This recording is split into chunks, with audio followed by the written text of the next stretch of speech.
जहां नोएडा प्राधिकरण के सीईओ को हटाया गया है। इस वक्त अब और भी अधिकारियों के ऊपर गाज गिर सकती है। तो नोएडा अथॉरिटी के सीईओ लोकेश एम को वेटिंग में डाला गया है।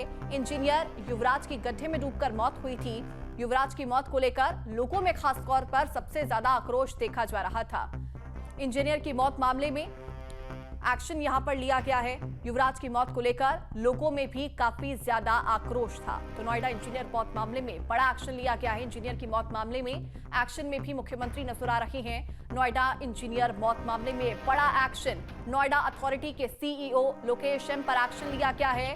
नोएडा अथॉरिटी के सीईओ लोकेश एम को वेटिंग में डाला गया है। इंजीनियर युवराज की गड्ढे में डूबकर मौत हुई थी और अब युवराज की मौत के बाद जिस तरह से लोगों में आक्रोश भी देखा जा रहा था, उसको लेकर खासा संवेदनशीलता के साथ इस पूरे मुद्दे को लेकर एक्शन लिया जा रहा है। इंजीनियर की मौत मामले में एक्शन में भी मुख्यमंत्री योगी आदित्यनाथ है। उनके द्वारा खासतौर पर यह निर्देशित किया गया है जो भी इसमें लापरवाह है उसके ऊपर एक्शन लिया जाए। चूंकि इस पूरे मामले को लेकर खासतौर पर लोगों में काफी ज्यादा आक्रोश था। सभी लोग अपनी सुरक्षा को लेकर यहां पर डरे हुए थे। जिस तरह की तस्वीर वहां पर देखी गई, 2 घंटे तक इंजीनियर युवराज अपने लिए वहां पर चिल्लाता रहा कि उसकी जान बचाई जाए। उसका बेबस पिता वहां पर 2 घंटे तक अपने बेटे को तड़पते हुए देखता रहा। उसके बाद खासतौर पर इस पूरे मामले पर आक्रोश देखा जा रहा था। ज्यादा जानकारी के साथ हमारे संवाददाता अमित भी जुड़ गए हैं। अमित, इस मामले में सबसे बड़ा एक्शन लिया गया है जहां सीईओ लोकेश एम पर एक्शन लिया गया, उनको हटाया गया है। देखिए, न्यूज नेशन नेटवर्क लगातार इस मुद्दे को उठा रहा था क्योंकि एक इंजीनियर 2 घंटे तक अपनी जिंदगी की भीख मांगता रहा और जो लापरवाही है वो चरम पर थी। शुक्रवार की रात की घटना है, लेकिन अभी तक की अगर बात की जाए जो ठोस कार्रवाई है, सीईओ लोकेश एम की तरफ से ठोस कार्रवाई नहीं की गई। केवल एक जेई की सेवाएं समाप्त की गई। जिस जेई की सेवा समाप्त की गई है वो अस्थायी कर्मचारी था। अस्थायी कर्मचारी होने के चलते उसको हटा दिया, लेकिन उसके अलावा जो और जिम्मेदार अधिकारी हैं, जो विभाग है, खासतौर पर नोएडा ट्रैफिक सेल की अगर बात की जाए जिसके प्रभारी एसपी सिंह हैं, उनकी भी जिम्मेदारी बनती थी। उनके नीचे सुपरवाइजर हैं, जीएम हैं, तमाम तरीके के जो अधिकारी हैं उनकी भी कार्रवाई बनती थी क्योंकि जिस पानी में ये कार डूबी है, सूत्रों के हवाले से ये जानकारी निकलकर सामने आई है, उस पानी को नाले के माध्यम से निकाला जाना था। नाला टूटा होने की वजह से धीरे धीरे बारिश का पानी और सोसाइटियों से निकलने वाला जो सीवर का पानी है वो यहाँ धीरे धीरे जमा होता रहा और इस पानी को लेकर किसी तरीके की कार्रवाई संबंधित अधिकारियों ने समय रहते नहीं की गई। 31 तारीख को भी एक ट्रक ड्राइवर की जान बची थी। 31 तारीख को संबंधित अधिकारियों द्वारा कोई संज्ञान नहीं लिया गया, बैरिकेटिंग नहीं लगाए गए और उसके बाद इंजीनियर की जान चली गई। तो सीधे तौर पर मुख्यमंत्री ने भी समझा कि प्राधिकरण के जो अधिकारी हैं जिनकी जिम्मेदारी बनती है उचित कार्रवाई करने की, वो कहीं ना कहीं इस पूरे मामले में लीपापोती कर रहे हैं, हिला हवाली कर रहे हैं। सांसद का पत्र भी हमने दिखाया और विधायक का पत्र भी हमने दिखाया जिसका भी संज्ञान प्राधिकरण के अफसरों द्वारा नहीं लिया गया था। इस पूरे मामले में भी एक जानकारी और सूत्रों के हवाले से सामने आई है। जो जेई का सस्पेंशन है, जेई के सस्पेंशन के लिए दादरी विधायक तेजपाल नागर द्वारा सीईओ को कहा गया था कि इंजीनियर की गलती है, जो जूनियर इंजीनियर है उसके खिलाफ कार्रवाई की जाए। आज दादरी विधायक से हमारी बात हुई थी तो उनके कहने पर यह कार्रवाई भी हुई। फिलहाल विभागीय जांच जैसे पूरे मामलों में कही जाती है कि विभागीय जांच की जा रही है, विभागीय जांच का केवल नाम यहाँ पर लिया गया और विभागीय जांच के तौर पर कोई भी जो ठोस कदम है वो प्राधिकरण की तरफ से नहीं उठाया गया। जिस तरीके से शहर के अलग अलग लोगों में आक्रोश है इस इंजीनियर की मौत को लेकर, उसी आक्रोश को देखते हुए मुख्यमंत्री ने पूरे मामले का संज्ञान लिया है, एसआईटी का गठन किया है और सीईओ लोकेश एम को हटा दिया गया है। फिलहाल इसको बड़ी कार्रवाई के तौर पर देखा जा रहा है और मुख्यमंत्री ने मामले की गंभीरता को समझते हुए इस पूरी कार्रवाई को किया। इससे पहले भी लोकेश एम विवादों में आए थे जब नोएडा प्राधिकरण नोएडा मेट्रो का कैलेंडर पर अपनी जन्मदिन वाले महीने में फोटो छपवा दी थी, तब उनके नीचे काम करने वाले ईडी महेंद्र प्रसाद को प्रतीक्षारत सूची में डाला गया था और अब लोकेश एम को अटैच कर लिया गया है। यानी एक के बाद एक लगातार जो लापरवाही के मामले हैं वो सामने आए। फिलहाल ये बड़ी कार्रवाई प्रदेश सरकार की इस पूरे मामले में देखी जा रही है। इसी तरीके की जो मांग है वो इलाके के लोगों द्वारा की जा रही थी, लेकिन अब निचले स्तर की क्या क्या गलती थी जो एसआईटी गठित की गई है, उस एसआईटी टीम की जांच में निचले अधिकारियों पर और भी गाज गिर सकती है। किस किस लेवल पर लापरवाही रही, तमाम एंगल्स पर अब कल से जांच शुरू हो जाएगी। एसआईटी की टीम भी नोएडा पहुंचेगी, प्राधिकरण के अधिकारियों से भी जवाब तलब किया जाएगा, घटनास्थल को देखा जाएगा और जिस पिता ने अपना बेटा अपनी आंखों के सामने खोया है उस पिता के बयान, सोसाइटी के लोगों के बयान भी ले जाएंगे। जिस तरीके की शिकायत थे, हम दिखा रहे थे कि आईजीआरएस पोर्टल पर शिकायत की गई, विधायक के सांसद के माध्यम से शिकायत की गई, उन शिकायतों का संज्ञान जिन अधिकारियों ने नहीं लिया है वो भी आने वाले दिनों में नप सकते हैं, क्योंकि सरकार गंभीर है। नोएडा जैसे शहर में एक इंजीनियर की अगर जान चली जाए और 2 घंटे तक उसको ना बचा पाए, तो उसको लेकर फिलहाल एक बड़ी कार्रवाई है। एक कार्रवाई इसमें दमकल विभाग पर भी देखी जा सकती है, क्योंकि 1.5 से 2 घंटे तक नोएडा दमकल विभाग के लोग किनारे पर बैठे रहे। किसी कांस्टेबल, किसी अधिकारी ने पानी में उतरने की जहमत नहीं उठाई। तो ऐसी क्यों ना बताई, जब एक डिलीवरी बॉय पानी के अंदर उतर सकता है बिना किसी जैकेट के, बिना किसी संसाधन के। तो दमकल कर्मी जो एक्सपर्ट होते हैं इस पूरे मामले को लेकर, उनके द्वारा क्यों पानी में नहीं उतरा गया, क्यों देरी की गई, तो जो दमकल विभाग है उस पर भी मुझे लगता है कि आने वाले दिनों में एसआईटी की जांच होगी, तो उनके भी सीएफओ या एफएसओ जो भी संबंधित अधिकारी हैं उन पर भी गाज गिर सकती है। जी देखिए, निश्चित तौर पर अमित, इस पूरे मामले पर आप शुरुआत से चूंकि नजर बनाए हुए हैं, जैसा कि आप जानकारी साझा कर रहे हैं, यहाँ पर हर लेवल पर किसी ना किसी तरह से लापरवाही बरती गई। चाहे वहां पर फायर ब्रिगेड की टीम जब पहुंची तब भी उन्होंने, दमकल विभाग ने कोई एक्शन नहीं लिया। इनफैक्ट एक डिलीवरी बॉय वहां पर पानी में उतरा, लेकिन उनसे नहीं उतरा गया। तो आखिरकार उनकी नींद कब टूटेगी जब इस तरह के हादसे होंगे?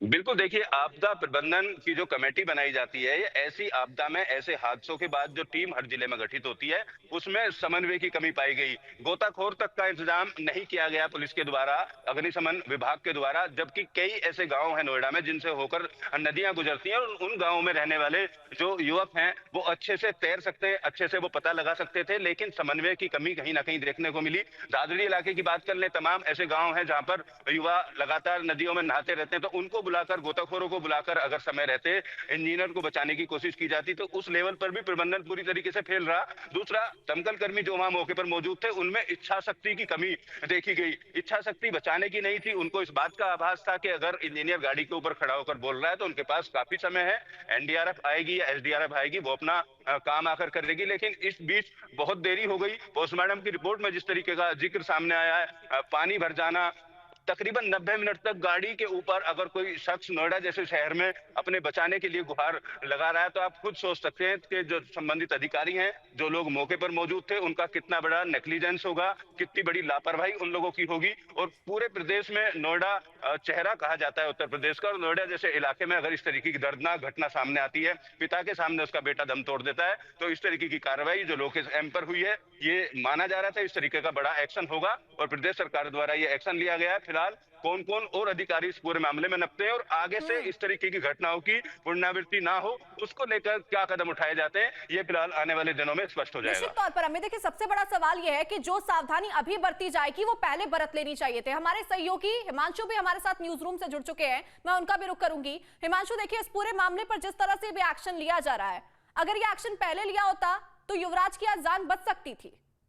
बिल्कुल, देखिए, इसमें कोई दो राय नहीं है। जिस तरह से ये एक्शन अब लिया गया है और सीएम योगी ने खुद इस पर संज्ञान लिया और फाइनली लोकेश एम, जो कि सीईओ हैं नोएडा प्राधिकरण के, उनको सस्पेंड कर दिया गया है और सीधे तौर पर अभी तक कोई चार्ज भी नहीं दिया गया है। तो कैलेंडर विवाद पहले से जुड़ा हुआ था, उसके बाद जिस तरह से युवराज की मौत हुई थी, इसके बाद से पूरा मामला हाईलाइट होता है। सोसाइटी के लोग प्रोटेस्ट करते हैं, कैंडल मार्च निकालते हैं और सीधे तौर पर जो दोषी ठहराया जाता है वो नोएडा प्राधिकरण को ठहराया जाता है। जिस तरह से जो कट सेक्टर 150 का वो था और से और डेथ पॉइंट डिक्लेयर कर दिया गया कि सीधे तौर पर अगर बहुत ज्यादा कोहरा है और कोई भी गाड़ी वहां से गुजरती है तो कोई भी हादसा हो सकता है। और उससे पहले वहां पर हादसा हो चुका था 31 दिसंबर, जिसका लगातार हम जिक्र भी कर रहे थे। उसके बावजूद भी नोएडा प्राधिकरण सोती रही, प्राधिकरण के अधिकारी सोते रहे, किसी ने कोई कार्रवाई नहीं की। अगर समय रहते कार्रवाई की होती तो शायद युवराज जो थे वो हमारे बीच में होते। और सबसे बड़ी बात यह रही कि युवराज जिस समय जिंदगी और मौत के बीच में जूझ रहे थे, यानी कि जो वो 90 मिनट का जो समय था, जो अपनी गाड़ी के ऊपर खड़े होकर लगातार टॉर्च दिखा रहे थे मोबाइल से अपनी, और ये लगातार कह रहे थे कि मुझे बचाया जाए, लेकिन संवेदनहीनता वहां पर खड़े हुए पुलिस कर्मियों की दिखाई दी। इसके अलावा जो दमकल विभाग नोएडा का है उसकी संवेदनहीनता दिखाई दी। इसके साथ तमाम लोग वहां खड़े रहे तो उनकी संवेदनाएं उस समय जीरो दिखाई दी, और यही वजह है कि तमाम लोगों का गुस्सा जो था वो फूटा और सभी ने प्रोटेस्ट भी किया और सभी ने ये मांग की कि नोएडा अथॉरिटी पर कार्रवाई होनी चाहिए। कार्रवाई के नाम पर निचले स्तर पर जरूर कार्रवाई की, जो एई है उनको सस्पेंड किया गया, लेकिन फाइनली लोकेश एम जो सीईओ है, ये एक बड़ी कार्रवाई अपने में मानी जाएगी और मील का पत्थर यूपी सरकार का देखा जाएगा भविष्य के लिए कि कोई भी अधिकारी कहीं भी अगर कोई घटना होगी तो भविष्य में कोई भी लापरवाही, कोई भी कोताही नहीं बरतेगा और हर तरह के जो इंतजाम है वो किए जाएंगे। क्योंकि नोएडा को आर्थिक राजधानी कहा जाता है उत्तर प्रदेश की, और यहाँ पर इस तरह की घटना का होना अपने आप में बड़ा सवालिया निशान खड़ा कर रहा था और नोएडा प्राधिकरण को कटघरे में खड़ा कर रहा था। अब ऐसे में इस कार्रवाई के बाद कहीं ना कहीं जो परिजन हैं उनको जरूर थोड़ी राहत मिली होगी कि हाँ, उनके बेटे के साथ जो हुआ अब आगे किसी और के बेटे के साथ नहीं होगा इस कार्रवाई के बाद। और जितने अधिकारी हैं वो भी अपनी गहरी नींद से उठ खड़े होंगे, और जितने भी ब्लैक स्पॉट, डार्क स्पॉट शहर के अंदर होंगे जो अब तक चिन्हित नहीं किए गए थे। सबसे अहम बात, प्राधिकरण की तरफ से कोई भी ऐसे स्पॉट चिन्हित नहीं किए, कोई नंबर उनके पास नहीं थे जहां पर सबसे ज्यादा हादसे होते हैं। अमित चौधरी और हमने खुद आज ग्राउंड रिपोर्ट की थी जहां पर हमने तमाम ऐसे चौराहे दिखाए जहां पर हादसे आए दिन होते रहते हैं, तो उनको भी अब चिन्हित किया जाएगा और वहां पर भी जो प्राधिकरण है वो काम करेगा ताकि वहां पर एक्सीडेंट ना हो। लेकिन इस कार्रवाई को बड़ी कार्रवाई मानना होगा। न्यूज स्टेट की जो मुहिम थी एक तरह से जो चलाई गई थी उसका एक बड़ा असर भी साफ तौर पर आज देखने को मिला है, जिस तरह से लोकेश एम को सीधे तौर पर हटाया गया है। जी देखिए, निश्चित तौर पर हिमांशु, अभी यहाँ पर हमारे सहयोगी अमित भी इस बात का जिक्र कर रहे थे। अभी तक नोएडा प्राधिकरण की तरफ से जिस तरह एक्शन लिया गया, उनके ऊपर सीओ के ऊपर एक्शन लिया गया, अब एक एक्शन की तस्वीर क्या हम यहाँ पर दमकल विभाग के ऊपर भी देख सकते हैं, क्योंकि उदासीनता तो उनकी भी इस पूरे मामले पर काफी ज्यादा थी। और बिल्कुल देखिए, इसमें कोई दो राय नहीं है। जिस तरह से सीईओ फिलहाल नोएडा प्राधिकरण के ऊपर ये कार्रवाई देखने को मिली है, उस समय जिस वक्त ये हादसा हुआ यानी शुक्रवार रात 12 बजे की अगर हम बात करें तो जो भी अधिकारी, चाहे वो संबंधित थाने के ऑफिसर वहां पर मौजूद हो या फिर दमकल विभाग के कर्मचारी जो मौके पर रहे हो, जिन्होंने उस पानी में उतरने की जहमत नहीं उठाई और ये कहते हुए वो दिखाई दिए कि पानी बहुत ज्यादा ठंडा होगा, कोहरा बहुत ज्यादा है, विजिबिलिटी नहीं है, ऐसे में वो संवेदनहीनता जो उनकी दिखाई दी, तो हो सकता है कि उन सब पर भी अब कार्रवाई हो और कार्रवाई का डर उनको भी सता रहा हो। और खुद अब जो कमिश्नर हैं गौतम बुद्ध नगर की लक्ष्मी सिंह, वो भी इस पूरे मामले में कार्रवाई करती हुई दिखाई दें और संबंधित ऑफिसर्स जो उस समय मौजूद रहे होंगे उन पर भी कोई ना कोई कार्रवाई हो, ताकि कभी भी इस तरह की घटना हो। और खासतौर पर पुलिस से हम ये उम्मीद करते हैं, अगर हम कहीं फंसे हुए हैं, कहीं हम पहुंचे हुए हैं और हम किसी गलत जगह पर पहुंच गए या गलत जगह पर फंस गए, तो पुलिस हमारी हेल्प करेगी, हमें वहां से निकालने में पूरी तरह से हमारी मदद करेगी। तो अब कुल मिलाकर एक बड़ा एक्शन यूपी सरकार की तरफ से लिया गया, मुख्यमंत्री की तरफ से लिया गया, लोकेश एम को हटाया गया और ऐसे में सीधे तौर पर जो पुलिस कर्मचारी हैं उनके ऊपर भी कार्रवाई होनी चाहिए ताकि उनकी संवेदनहीनता आगे इस तरह के देखने को ना मिले। अगर कोई व्यक्ति फंसा हुआ है और इस तरह से बचाने की गुहार लगा रहा है और लाइव सबके सामने वो तस्वीरें दिख रही हैं, तो एटलीस्ट वो कोशिश करें, वो प्रयास करें उसको वहां से बाहर निकालने का। तो दमकल विभाग के जो कर्मचारी हैं और इसके अलावा जो पुलिस कर्मचारी हैं उनके ऊपर भी ये कार्रवाई आगे हो सकती है। जी ठीक है, हमारे साथ हमारे सहयोगी अमित भी लगातार बने हुए हैं। अमित, जब वहां पर रक्षक मौजूद होते हैं तो सभी को क्या उम्मीद होती है कि वो उनकी रक्षा करेंगे, लेकिन यहाँ पर रक्षक तो भक्षक बन गए। उन्होंने जहमत नहीं करी कि वो इंजीनियर को बचाने के लिए पानी में उतरे, बल्कि वो वहां पर इंतजार करते रहे और इंतजार के साथ साथ उनके पास कोई यहाँ पर सुविधा भी नहीं थी कि वो पानी में ठीक से उतर पाए, उपकरण भी उनके पास प्रॉपर मौजूद नहीं थे।